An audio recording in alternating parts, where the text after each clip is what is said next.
सदर आसिफ अली जरदारी ने कहा है कि बिलावल भुट्टो जरदारी अगले वजीर आजम होंगे। सदर जरदारी ने ये बात गवर्नर पंजाब सलीम हैदर की क़यादत में पीपल्स पार्टी के वफ़द से गुफ्तगू में कही। सदर का कहना था कि पाकिस्तान है तो तमाम सियासी जमातें हैं।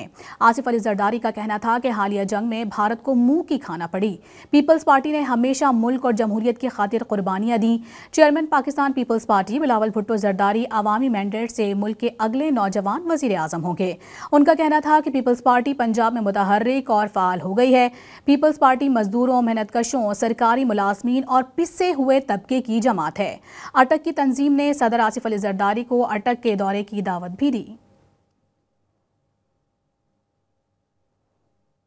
सदर आसिफ अली जरदारी ने कहा है कि बिलावल भुट्टो जरदारी अगले वजीर आजम होंगे। सदर जरदारी ने यह बात गवर्नर पंजाब सलीम हैदर की क़यादत में पीपल्स पार्टी के वफ़द से गुफ्तगू में कही। सदर का कहना था कि पाकिस्तान है तो तमाम सियासी जमातें हैं। आसिफ अली जरदारी का कहना था कि हालिया जंग में भारत को मुंह की खाना पड़ी।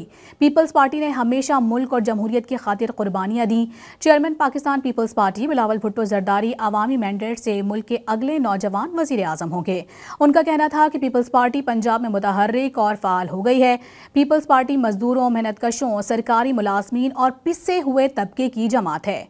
अटक की तंजीम ने सदर आसिफ अली जरदारी को अटक के दौरे की दावत भी दी।